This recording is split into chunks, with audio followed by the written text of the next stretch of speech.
Hi, everyone. Good day. I am Lena, Head of Marketing at IIX. Welcome to Gender Lens Investing, the What, Why, and How. This online webinar is presented by the Frontier Brokers Group. So I will start this session with some participation tips for our audience before handing it over to the MC for the day. First, let's give a couple of seconds for some attendees who are still logging in.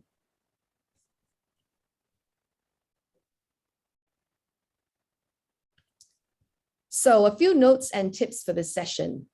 All attendees will be kept on mute throughout the webinar, but we invite you to share your comments via the chat button on the bottom left panel as you listen in. Look out for additional information from our team in the chat. You may post questions at any time during the session by clicking on the Q&A icon on the bottom right of your screen. Please include the name of any specific speaker whom you'd like to address the question. We will address these questions in the Q&A segment at the end of the session. During the Q&A segment, you can also click on raise hand icon to ask your question or comment in person. If time allows, our MC will call on you to speak whenever possible. Ensure your mic and video are on before you speak. If you run into any technical difficulties, my colleagues Nadine and Audrey are on standby to help. Drop them a message in the chat addressed to hosts and panelists, and they will get to you. We will also have some polls throughout the session. Once it appears on your screen, there will be a 1 minute to select the answers that resonates with you, and results of the poll will be displayed a few minutes later, and our MC will take you through it. So without further ado, let me introduce our MC for today. Angela Ng is Chief Operating Officer of IIX. She manages IIX Foundation's programs, as well as partnerships for both these entities. She will take you through a look at the agenda today and introduce speakers for today. Let me hand it over to Angela to officially start the webinar.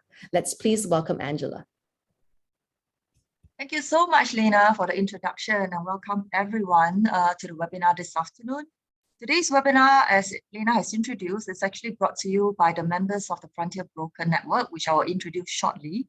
I believe we actually have almost more than 80 people who has actually registered for the webinar, and we see many of our partners involved in this. So welcome DFAT, UNCDF, Investing for Good, and many other partners that we have as part of the program who's also attending the webinar. A quick introduction for people who are not familiar with the Frontier Brokers program. This is actually, next slide, please. So you can see this is brought by the Frontier Broker Network, and we have 4 main implementing partners, who's Athena, Brightlight, Good Return, and IIX, and supported by Palladium, Unisys Melbourne, and Investing for Good. And the program is actually brought to you by the Australian Aid and the Australian Government of Foreign Affairs and Trade, or DFAT. Next slide. So Scaling Frontier Innovation is the first program that is the program that's launched by the Australian government that collaborates with bringing social entrepreneurship into Asia and the Pacific so that we can achieve development impact and social change. It started off a few years ago with Frontier Innovators, and then Frontier Incubators, and Frontier Brokers is actually a third network of organization under the program.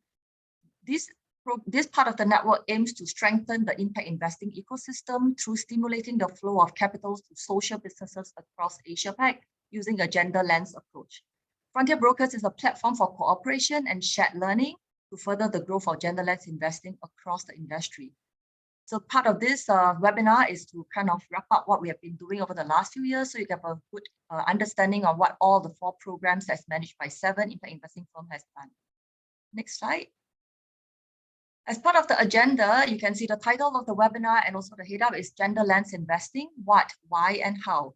And what we have as we go on to into the webinar is we have Gender Lens presented in a broader spectrum. IX will lead the first introduction, and then we will talk about how Gender Lens has been shaped in the current spectrum. And we will have then Brightlight, who are presenting next, and Good Returns. And then Biduk by Athena will also then be ending by presenting their program. We will end with a panel discussion and Q&A. Part of the process of the Q&A is what Lena has told you guys. You can kind of just reach out in the question and answer and ask your questions. So I would like to, before we start, the speakers that we have on this program. Next slide, please. Okay, so before we start, we have a poll actually for you to answer. So we would like to kind of throw out the poll, and you can actually answer the question actually on the poll. Okay, so the poll list: has your organization implemented any gender lens investing initiative? So you can take a quick check and say yes or no, or still in progress, and you can kind of vote that, and we can share the responses later after the presentation. So I would like to introduce IIX first for people who are not aware of what we do. IIX is actually one of the pioneers in the impact investing space and a global leader in sustainability. We have actually transformed the financial system so that women, the environment, and underserved communities are finally given a voice and a value in the global market. To date, our work has spanned 53 countries, unlocked over 200 million of private sector capital, and have positively impacted over 100 million direct and household lives. The foundation of a lot of IIX work is actually IIX values, and which is an innovative impact verification solution for every organization. IIX has received numerous awards for its work, including the Oslo Business for Peace Award, which is also known as the Nobel Prize for Business. I would like to introduce Natasha. Natasha is the first speaker that we have, and it's also to let you know the principles, landscape, and the importance of GLI and how IIX actually implement GLI. Natasha is our Senior Director for Innovative Finance and also IIX Gender Lens Investing Specialist. Natasha has dedicated many years to IIX Gender Lens Investing initiatives, impact measurement work, and the structuring of women's livelihood bonds. She's a prominent speaker herself and also our in-house gender lens specialist. Natasha, over to you. Thank you so much, Angela, for the warm introduction, and to the other panelists who have all been leaders in their own right in the gender lens investing space. Very excited to speak alongside all four of you today. And thank you to everyone who's joined. This is a very important discussion in this time of where we are with the world, with the COVID-19 pandemic, with climate change, and with geopolitical instability, all deeply and disproportionately impacting women in particular, and other gender minorities. So I think this is an important time for us to talk about how we can be part of the solution together. If we go to the next slide, I'll start off the discussion by talking about what gender lens investing is. And so let me quickly walk everyone through the principles of gender lens investing. And so while the standard definition is that it is a strategy or approach to investing that takes into consideration gender-based factors across the investment process to advance gender equality and to better inform investment decisions. What does this actually mean in practice when you're doing it? That's a wonderful definition, but we see it through three lenses that we've seen across the landscape. Many practitioners actually use three different ways to do this. And of course, the strongest is to use all three if you can. And the first and most commonly used lens is a capital allocation lens. And that really means you're doing a combination of investing in enterprises that provide products and services that substantially and disproportionately benefit women and girls or gender minorities. The second way to do this is to invest in an enterprise which has a gender diverse or inclusive workforce. Particularly, you would see this in agricultural supply chains as an example. And third is something that we see practiced a lot in the global West, which is investing in women-owned or women-led businesses. And in our part of the world, in Asia Pacific, we see this a lot when you invest in the financial inclusion of women micro-entrepreneurs, etc. So there are very practical ways in which this has been done. The second lens is something that I think is very important. Some of the best practitioners embed this in their own DNA, and I think this gives them an edge on how to structure deals in the gender lens investing space. And the leadership lens is really when they ensure that there are women, and they take an intersectional approach to this, that there's not just women on investment committees or structuring teams or due diligence teams and impact reporting teams, but also making sure there's women from the region, women of color who have had a voice in shaping how the proceeds of whatever gender lens transaction you are structuring are going to be allocated and held accountable towards results. And this really gives people insights on what is needed on the ground, because many of these women are from those countries and have a good understanding of what the needs are, or can have those conversations more openly with women on the ground and hear from them. And that's a great segue into the last lens on measurement. And this is really when you make sure that your reporting also is a system to hold yourself accountable. Using gender disaggregated data has been something that's been widely discussed for a number of years. But what we see is most effective is verifying this impact with women at the last mile. We've worked extensively with the International Capital Markets Association to ensure verification is a recommendation for all social bonds, and taking a gender lens to it makes it all the more powerful as well. So you're not just hearing, it's not a top-down approach to gender lens investing with how you allocate capital and who makes the decisions, but it's bottom-up because you're building in those feedback loops by verifying the impact with the women whose lives we're meant to be transforming through this capital. If we go to the next slide, this really sets the foundation for what is the spectrum of gender lens investing. We often see on the extreme left, you would see gender blind, which is usually when people say they're gender neutral, there is a risk that you're just gender blind. You're not taking into consideration the gender norms, roles, and relationships that could make a difference into how opportunities and resources are allocated between women and men. Gender awareness is the next step. When you're aware, or perhaps you're using, most commonly we've seen negative screening approaches to avoid any gender-based discrimination. What most of us here are doing is gender responsive or gender transformative. And this is when gender responsive is if you are intentionally setting targets to significantly and disproportionately impact any individual who's discriminated against based on their gender. And finally, gender transformative is when you're going really to the root causes of what has fostered these power dynamics, which have led to gender-based discriminations, and how do you integrate that into your decision-making process when you're designing solutions. The next slide talks very briefly about the landscape. So a lot has happened. We want to recognize that there is growing momentum. Donors have fantastic feminist foreign policies now, including DFAT, CEDA, GAC, DFC. All these organizations have done a wonderful job in setting the tone from the policy side. There's increased media attention on this. There's last year alone, we saw about 100 articles and about 25 panel discussions on this. And then corporates are more aware of the reputational risks. And this was, of course, accentuated by the Me Too movement. 67% of global asset owners have identified gender diversity as an area of interest. And I think this is all fantastic. And there have been, I think, $2 billion of capital committed towards doing gender lens investing. But I think the time is now for us to make that transition from strategy to action. And that's what all four of the brokers here are going to talk about, is how this has actually been done in practice. For instance, we see 1,000 green, social, and sustainability bonds were issued last year, mobilizing $800 billion, but only 2% had a gender focus. That's about 20 bonds with a gender focus. We continuously see a funding gap for women-owned SMEs at the last mile. Very few women decision makers. As we mentioned, the leadership lens is very important.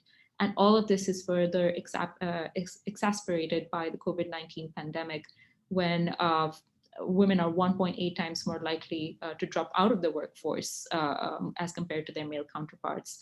So a lot has happened, but a lot more needs to happen in terms of tangible action. If we go to the next slide. So we've talked about what it is and what's happening so far, but why is this important? Just to bring us back on why all of us care so deeply about this. And I would say it in three lenses. I think coming from a financial point of view, it's to mitigate risk, to magnify your impact, and to better manage your returns. On the risk side, we have seen that companies with greater gender equality have a better return on equity, lower return on equity volatility. Women play a critical role in geopolitical stability. They act as security assets. Their peace agreements, for instance, last 35% longer if women have been a part of them. 15 years longer, 35% increase in the likelihood of lasting longer. And magnifying impact is an interesting one, because when we have seen repeatedly when you tackle the gender wage gap and other forms of gender-based discrimination, there's a ripple effect on the families as well, particularly daughters staying longer in school and women getting better access to maternal health care. So really a true systemic shift in the family structure. Women have always been positioned as victims of climate change, but really we are seeing they can be solutions to climate action. After all, they grew 2/3 of the world's food, making them critical for adaptation. And they're also key users of energy at the household level. So transitioning them to lower carbon footprint could be quite significant. And finally, on managing returns, all of this really means is that to accelerate COVID recovery, women need to be a part of the workforce, women need to be paid equally, and there are a significant amount of research that's been coming out in the last year and a half in particular on how if you do achieve gender equality by 2050, you would boost GDP by $28 trillion, which is quite significant. So there's a strong case for doing this. But if you go to the next slide, me and my colleague Zanat Ferdos will talk you through just the how. It's very easy, and like I mentioned, there's been 25 different events on this in the last year alone on what is gender lens investing and why we should care. But how do you actually do it? So me and Zanat will share some insights from our own work. I'll start by talking about some of our experience in gender lens investing that led up to the Frontier Brokers work that we do. And then Zanat will go deeper into what we've done specifically, leveraging those insights and applying them in our Frontier Brokers work. So on the next slide, I'll talk through gender lens investing in practice from our perspective and give you some insights from our Women's Livelihood Bond series. Now, we started the series back before gender lens investing as a term was something people were familiar with. In 2017, after 700 years of having stock exchanges, the Women's Livelihood Bond 1 was the first gender bond in the world to be listed on a stock exchange. And this was a very proud moment for all of us as women of color. IX is a women-led firm. We've made sure that women at the last mile have had a voice in the impact reporting process. There's a wonderful story up here of a farmer who I've actually met myself in Cambodia before the COVID-19 lockdowns on how these women see themselves as part of the solution, not just for building back better, but also for tackling a number of other challenges from climate action to boosting GDP. Empowering women, we've empowered 1 million women across Asia through this series, mobilized $78 million of investment capital. So the insights that we've used for Frontier Brokers are really built on understanding what risk, return, and impact parameters work for the gender lens investing space, and how do we build transactions around that. And before I close, I will quickly go into the next slide to talk about what is this manifested towards. One of the latest initiatives that has come in the market, which Australian DFAT is a signatory for this, as is IEX and our partners at the United Nations, is the Orange Bond Initiative. We've heard a lot of work on green bonds and social bonds. Orange is the color of SDG 5 for gender equality, and this is a new asset class to build a gender-empowered financial system. We will share something in the chat. It's a warm welcome and a call to action for everyone on this call. If you're here, you likely care about gender lens investing. So please do go to the website, sign the pledge, and join us as a part of the movement to build a more gender-powered financial system with the goal to mobilize $10 billion for gender lens investing and empower 100 million women. The Frontier Brokers program that we're working on is one of the ways we do this more at a grassroots level. And I'm very excited to introduce my colleague Zanat, who leads a lot of our work on this to go through the next few slides. Thank you so much. It's been a pleasure to talk about this topic.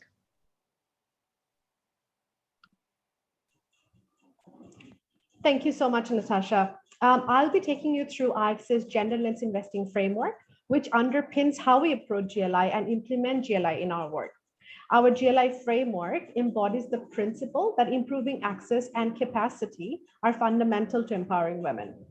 Leadership, as you can see, is at the heart of our framework because we believe that leadership that truly internalizes GLI and makes inclusion a priority is key to implementing it successfully, because leadership provides the impetus and guidance to invest in the required tools and resources. The first step to creating an inclusive economy is to provide women with the different forms of capital they need. This includes social, economic, financial, and green capital. This capital improves women's access and makes opportunities affordable and equitable, triggering women's empowerment. True empowerment includes physiological well-being, such as better income, health, education, as well as psychological and social well-being, such as having a voice or respect and recognition. And then finally, an empowered women workforce contributes even more to their society and economy, which fundamentally alters how they're viewed and catered for in the financial market and the community, catalyzing greater positive impact for our society and environment. Next slide.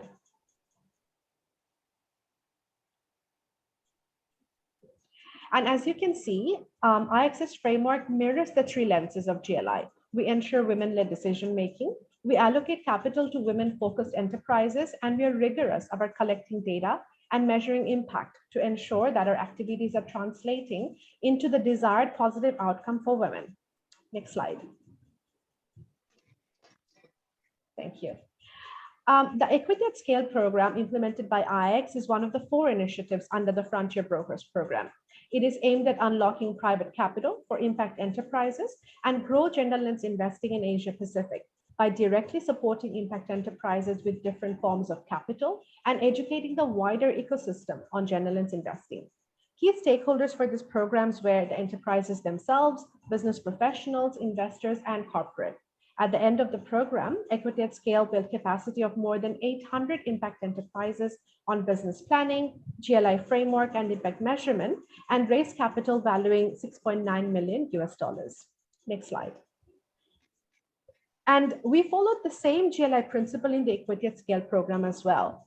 The training, mentoring, access to market, and access to capital components provided valuable social, economic, and financial capital. We measured the impact at different stages of implementation and verified it with women at the last mile. And we made sure that we educated not only the enterprises, but also investors and business leaders so that there is a consistent understanding of GLI in the ecosystem.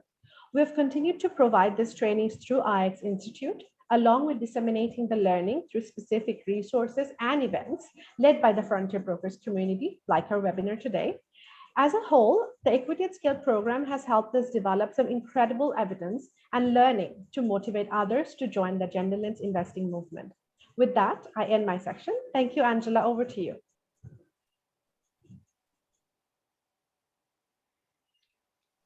Thank you so much, Natasha and Zana, for your... Sorry, I was just muting myself. Thank you so much, Natasha and Zana, for explaining about GLI and how IX has actually implemented it across many of the programs and initiatives that we have launched. I would like to actually show the results for poll 1 that you guys have actually provided your thing. Okay, so it's great to see that 52% of you have actually implemented a GLI initiative in your company, and there's 26% that haven't, and we actually can see some that's actually in progress. So that's great, and we want to see more movement, and hopefully by the next time we ever have a webinar, we'll see more on the yes column. We will also kick off the second poll at the same time on the screen, and you guys can actually put your input on that. Poll question number 2 is, how do you define gender lens investing? So please pick your choice, and we will share the result after the next presentation. So let me take my time now and actually introduce the next speaker. So next speaker is our second broker under the program, and it's actually implemented by Brightlight. Brightlight is an advisory firm that assists institutional investors, NGOs, and governments in allocating capital to impact investments. Their firm is focused on the delivery of the UN SDGs, and they partner with clients to positively transform lives. Speaking on behalf of Brightlight is Mr. Mark Ingram, who's the Chief Impact Officer for Brightlight. Mark has spent nearly 25 years in the development of international business. In particular, Mark has spent the last decade building inclusive business enterprises with large corporations in emerging markets, providing him with a market-leading insights to the global impact investing space. Mark, you have the floor. Thank you. Can I just check my microphone that everyone can hear me okay?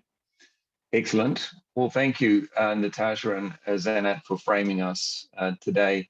I feel I stand on the shoulder of giants in many respects. Brightlight's a new entrant to gender lens, But as you described, Angela, I've spent 10 years in smallholder villages with farmers that are predominantly women in Africa and Asia and Latin America over the last decade. And now at Brightlight, we're pushing hard to get capital market solutions for those same kind of beneficiaries. If I could go on to the next slide, please. Thank you. Next one. So Brightlight is an impact investment firm that spun out of Christian Super, a superannuation fund in Australia. We not only do impact investments, but we span the whole continuum of responsible, sustainable, and impact investments. So we do multi-asset classes and a range of sustainable and impact investments. Next slide, please. We've been around since 2017, but and we're currently 20-odd investment professionals. Funds under management currently is about 300 million, which is evenly spread across domestic and emerging markets. Next slide, please. The core of our purpose is to transform lives. We can only do that by having a deep understanding of those who are marginalized and how we might be able to shift their well-being through transformative impact investments. So we take very much an approach through the lens of beneficiaries and wanting to understand their benefit and feedback on their outcomes. We also look to do this at scale, which applies also in the gender lens category, where we're looking at a notes issuance targeting $100 million around the end of third quarter of this year. Next slide, please. As I mentioned, we do domestic and emerging market work. Te Puna Hapri is a good example of some other funds that we have put out into the market. So this is an asset-backed debt finance product, which listens to the voices of communities in New Zealand, particularly Maori and Pacifica, and designs capital solutions for community infrastructure to meet their needs. This also has quite a prominent gender lens consideration because the indicators of deprivation for women in marginalized communities in health and education, affordable housing, and other community infrastructure is more pronounced. Next slide, please. APIN is the name of our initiative under the Frontier Brokers Initiative. APIN stands for Asia Pacific Impact Notes Issuance.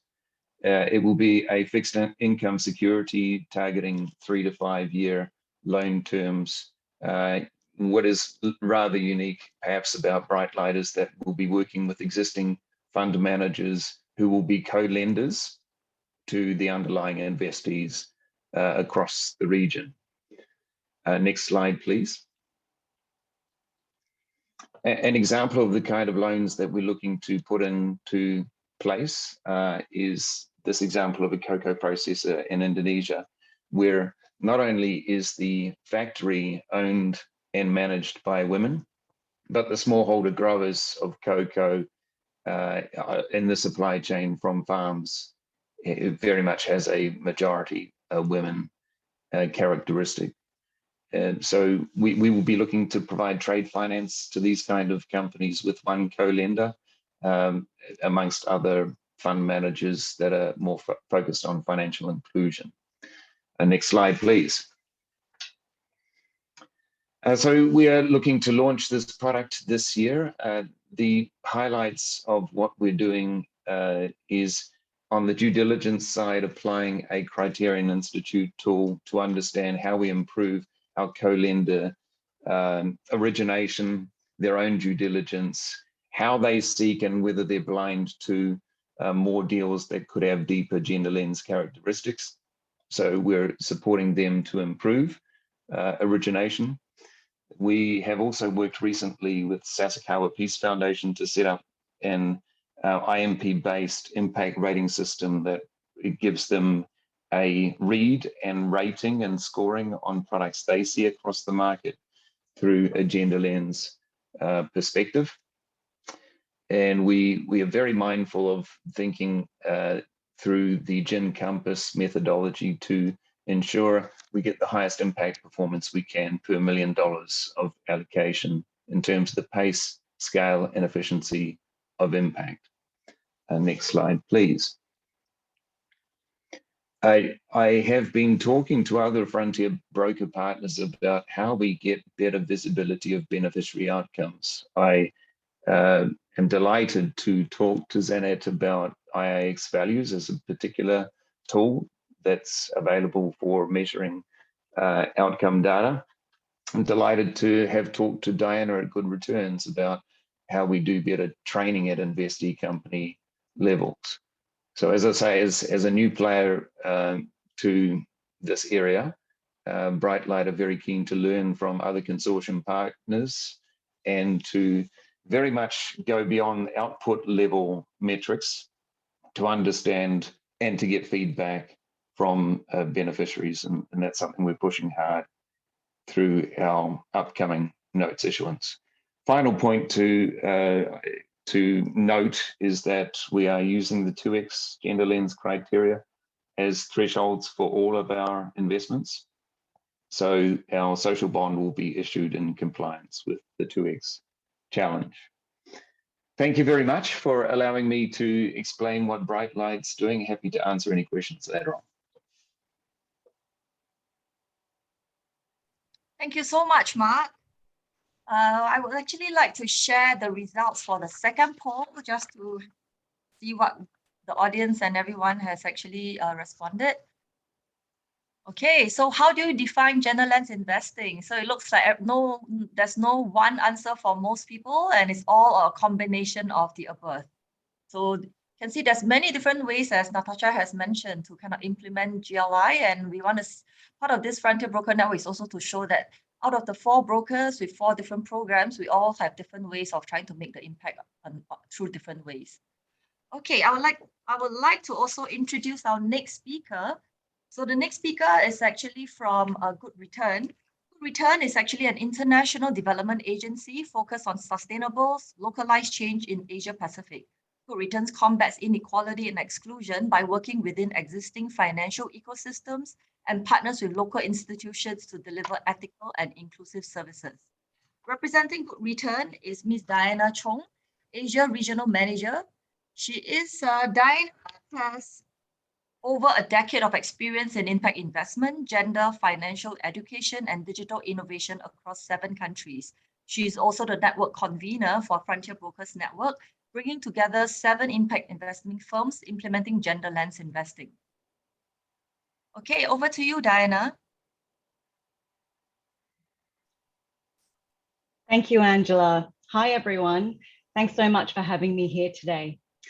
So to start off, I want you to imagine a world without poverty, where all people have access to resources and opportunities to improve their lives. That's our vision at Good Return, and I'm really happy to be sharing today our approach to gender lens investing as one piece in solving the issue of rural poverty. So what do? First of all, as you can see, we identify agricultural value chains that offer new opportunities, especially for women, either as business owners or workers. Second, we work with local organizations to help these entrepreneurs access training and markets. So it could be helping them develop their business plan or links in the supply chain. We also work with local lending institutions to overcome the common issue that farmers have of lacking assets for collateral.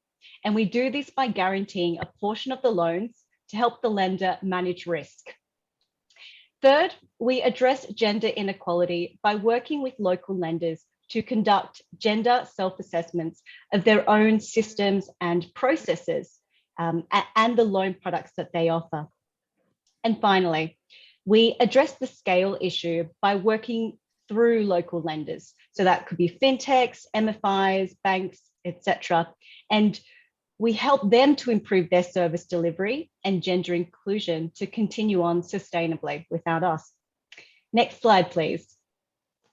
Now, I'm going to talk in more detail about the how, And so I'm going to talk about our work on gender self-assessments and gender action plans.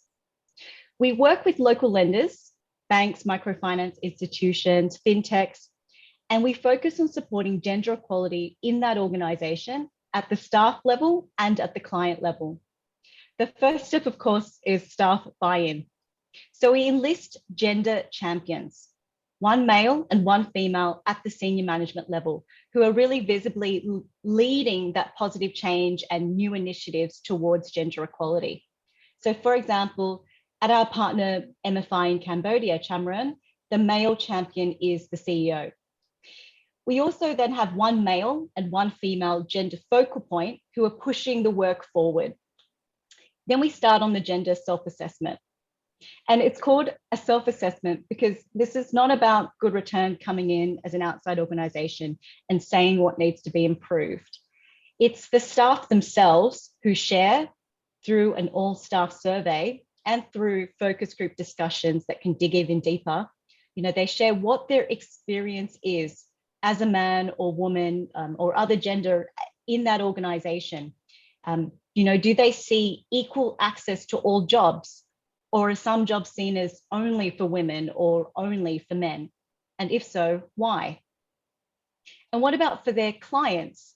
Are different needs being met for different groups? So that's what we examine in the staff survey and focus groups in the steps there. From this, we gain an understanding of barriers that might be in place, and we understand the staff suggestions for how gender could be better considered in the workplace. Then we create a gender action plan and collaborate on that with the organization. So we've worked on this with partners in Solomon Islands, Tonga, Fiji, Cambodia, and Indonesia in local language. And to give some recent examples, Chamran in Cambodia conducted their first gender pay gap analysis as part of their action plan. And we're currently working with Crowdy FinTech in Indonesia on gender training for all of their staff. So these are the kinds of really positive actions that can take place. And of course, they require long-term commitment to implement and ensure that gender equality is being worked towards in the long term. Next slide, please. Okay, so we've had some great results under our Impact Connect project, which is funded by DFAT and is under the Frontier Brokers program. We have done this in partnership with Palladium, so big thank you to Palladium. So you can see there, 129 small to medium enterprises have received $1.8 million in funding. 938 jobs have been created or sustained in chili, maize, rice, and aquaculture. And under the SDG 5 on gender equality, 2/3 of supported SMEs are women-owned enterprises. So really linking to that leadership lens. And then we have gender champions and gender action plans established with 2 partners there. Then finally, these financial service providers have developed more inclusive services through the gender action plans. And there's been great peer learning exchanges between Cambodia and Indonesia, sharing their best practices. So next slide, please.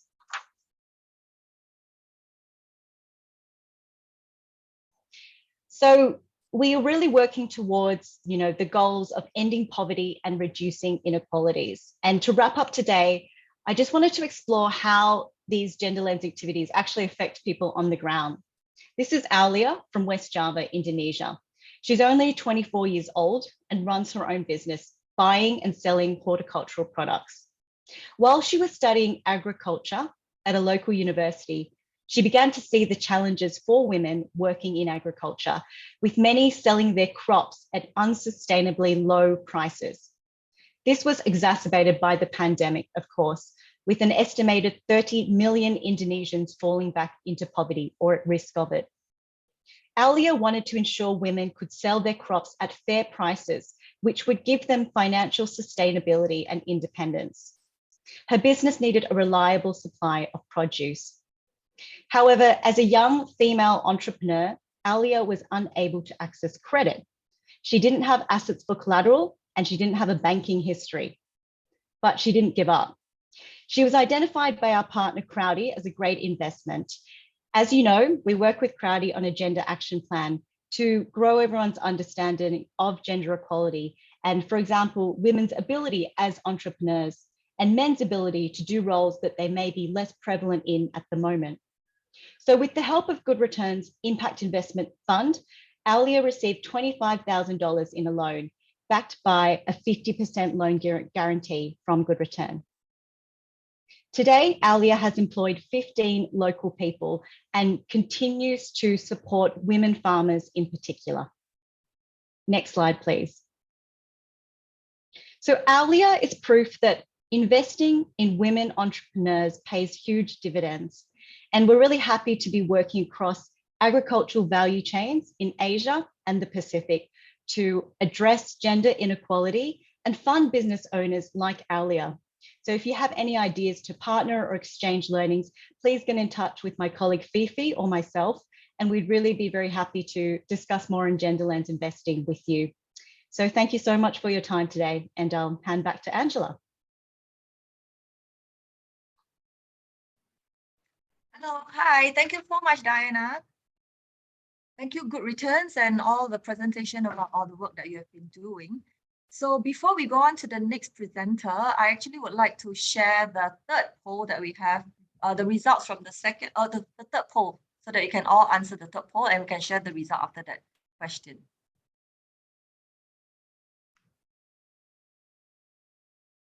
Are we having the third poll? Okay, the third poll is just up. What are some of the challenges you're facing in implementing gender lens investing?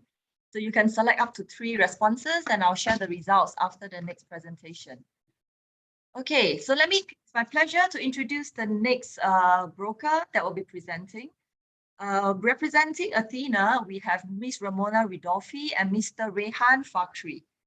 Athena is a US-based woman-owned consulting firm applying private sector financing approaches to solve traditional development challenges. Athena's expertise lies in GLI, structuring impact finance funds, risk management, and impact investment advisory for positive social change.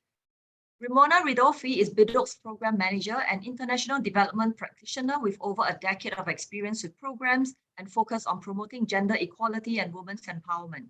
Ramona also co-founded the NGO Gender Working Group, a network of organizations collaborating on gender-focused initiatives during her time in Bangladesh. Speaking with her is Mr. Rehan Fakhri. Mr. Rehan Fakhri is a program officer at Biduk, where he is responsible for communications and monitoring, evaluation, and learning. He's also an international development and cooperation enthusiast with a keen interest on the SDG. Okay, Ramona and Rehan, it's your call, it's your presentation now. Thank you very much, Angela, for the introduction. It is our pleasure to be here today and to have the opportunity to present our work in Indonesia. So thank you for that. I think we can move on to the next slide and the next one. Thank you. So for those who are new to Biduk, Biduk is an impact-oriented lender meeting the needs of Indonesia-based small and growing businesses known as SGBs, with an emphasis on those that are owned or led by women and that in some cases also have an eye out on saving the environment. Through Biduk, we aim to fill in the missing middle where SGBs cannot find appropriate financing to grow into healthy and steady businesses. Next, Biduk's model was built on 30 years of experience in SGB lending and understanding the needs in multiple countries.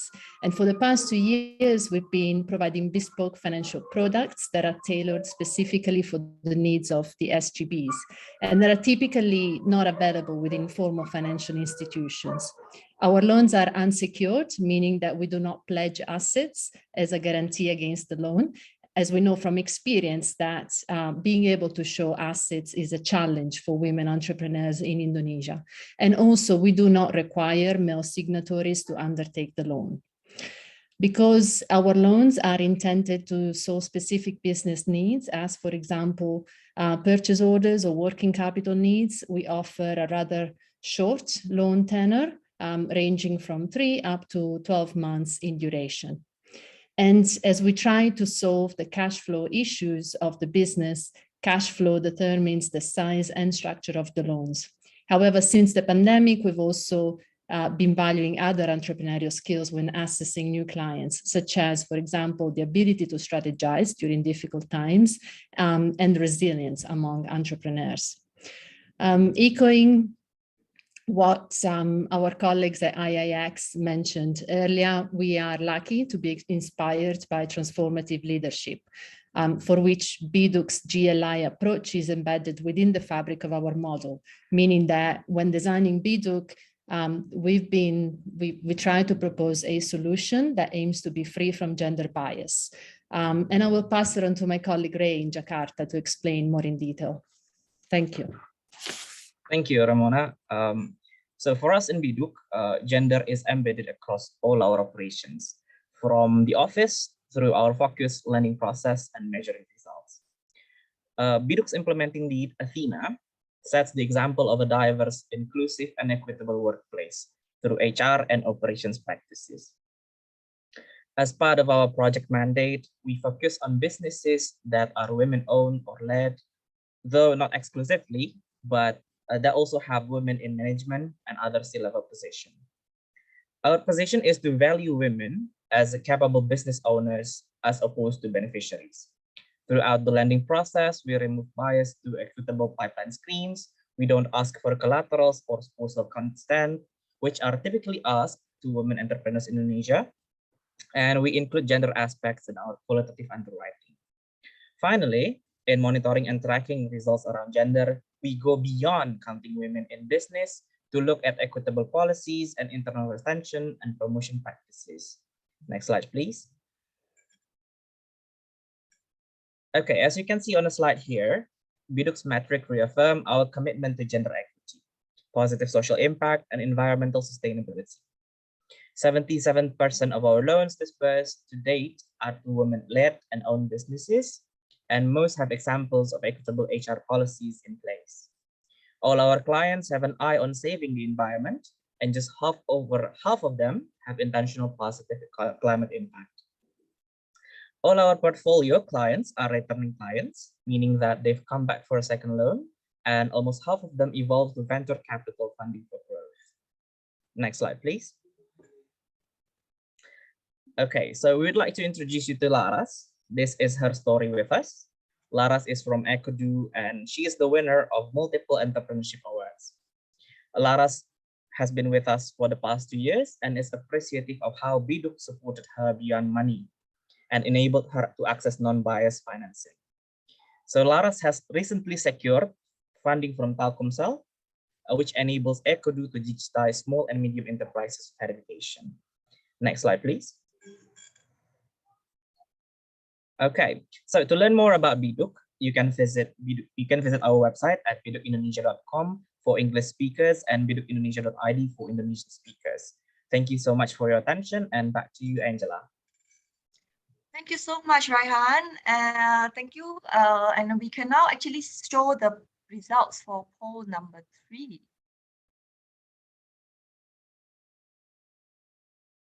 Wow, it's quite nicely split up. So some of the challenges that we can see is the first one is ambiguity and high perception of risk and limited technical capability and lack of tools.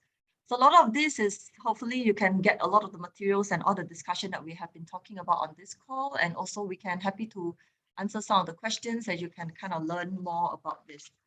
So we can answer some of this question on the Q&A. Right now, I think we have finished all the 4 presentations from all the 4 brokers.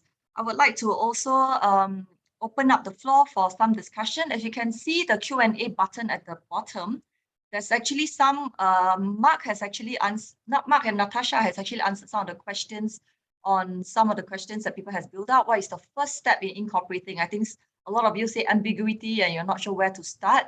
So I think there are some answers that our panelists has actually responded to.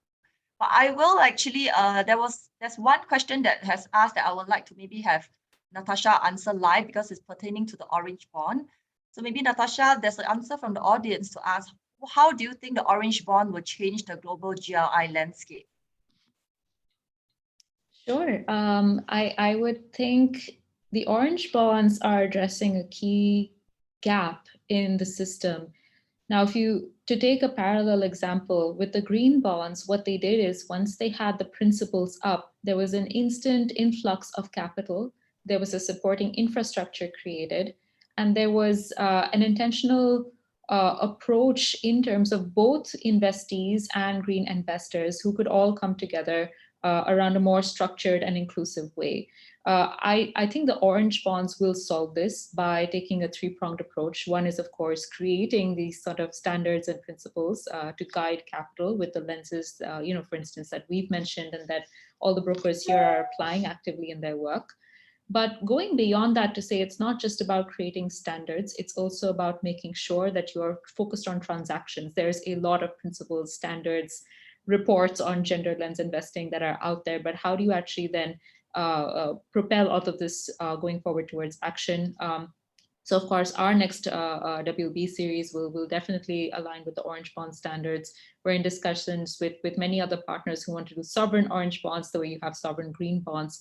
So we are expecting a high influx of capital to be mobilized based on what the Orange Bond Initiative is trying to do.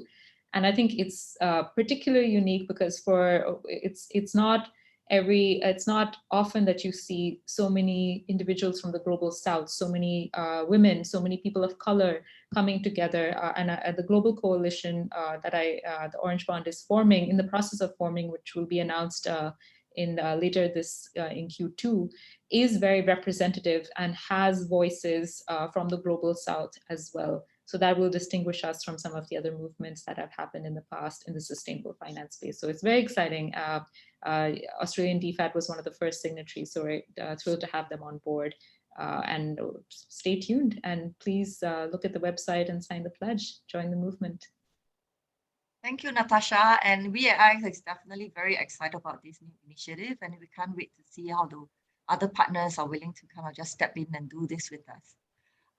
If there's any audience, if anyone who has any questions, feel free to raise your hand, and then you can actually ask the panelists. If not, you can also type the question on the Q&A button, and then we can actually get that answered while the panelists are still online. So if there's anyone, please feel free to raise your hand so we can kind of do with that. But if not, I'm not sure if I will just pull out one of the questions that's actually on the question and answer section, and it's just one of the things that I think Mark was answering is what is the first step in incorporating GRI thinking in your framework? Mark, given that you have actually typed an answer, maybe you want to elaborate on your answers? So we had to spend 6 months with Criterion. Can you hear me okay? Yes, we can. Understanding how we do better a job across the whole life cycle of the investment process, because it's quite a meaningful pivot from business as usual. And I think for us, that required an external coach. For others, it may be more recruiting in the right talent, but certainly it required an openness to think differently and to then recalibrate our own processes along the way. But certainly having a good, decent chunk of time, 6 months is what it took us to really think through every step of the investment process through a gender lens. Yeah, thank you. How about Diana? Would Good Returns have any insight into this question? Yeah, sure. Thanks, Angela. I think as Mark was mentioning around, understanding what is the situation at your organization, for example, through a diagnostic tool, through a gender self-assessment, can really be a good first step. And one thing that I haven't mentioned yet is that, for example, with the Good Returns gender self-assessment, which we've done ourselves, there's a survey for general staff and a survey for senior management. And that's really important to understand and compare what are the insights and experiences of senior management and general staff Because as we all know, sometimes there can be quite different views of what's happening in the organization or what the experience is as a man or woman. So I just wanted to note that it's really important not just to get the senior manager's views and say, okay, that must be the real situation, but to really ensure you understand across your organization what your staff are experiencing and feeling, and also what your clients are experiencing and feeling according to their gender. Thanks, Angela. Thank you, Diana. Maybe I'll just use, I'll take one of the other questions, and Ramona has kind of answered it there, but maybe you can elaborate on it. What evidence do you have that GLI positively impact businesses? I think Biduk has many different examples that they have done. So maybe Ramona, you want to elaborate on your response? Sure. So as Ray described earlier, our GLI approach is mostly embedded within the due diligence process. So as we start talking to clients, one point I'd like to make is that because our loans are in the duration of the loans is rather short, we're ranging from a period of 3 to 12 months. We can't impose drastic changes in terms of more equitable workplaces among our clients. It would be unrealistic and unfair. However, in sparking the awareness around more equitable workplaces and policies, we have collected some evidence among the clients we supported. And for example, there have been some changes within one client, shifting from an entire male-led business to having women, creating new positions to be filled by women at the C level, so CEO, CFO, COO. In another case with another client, there's been a change that didn't particularly just involve women, but also male employees. So introducing daycare subsidy for all their employees. And so allowing parents, not just mothers, to have more flexible workplace environment. And so that was a great achievement from our side. Okay, thank you, Ramona. I don't see any other new questions, and I'm not seeing any hands that's raised too. And we are also coming very close to the end of the hour. So I do want to actually wrap up the session. If I don't see anything, we will wrap it up. I would like to really thank all the Frontier Brokers speakers for making time for the practice session, and also for speaking on this call and making such an awesome presentation, showcasing all the work that we have done over the last 2 years. I'd also like to thank the awesome IX team for hosting a very professional and well-run webinar. Thank you very much. And to all the attendees to actually attend the meeting, taking the time off, for tuning in. We hope that you will join us in implementing GLI in your organization so that we can actually advance all this work and make the world a better place. So please do follow IX on social media or the Frontier Broker Group social media. You can see that on the LinkedIn page on your screen right now. So we have a LinkedIn page that you can actually follow all the things that's happening with the 4 brokers. And before we end, I do want to share a short video about Frontier Broker and our work on the GLI investing initiative that we have. So thank you, everyone, and have a good weekend.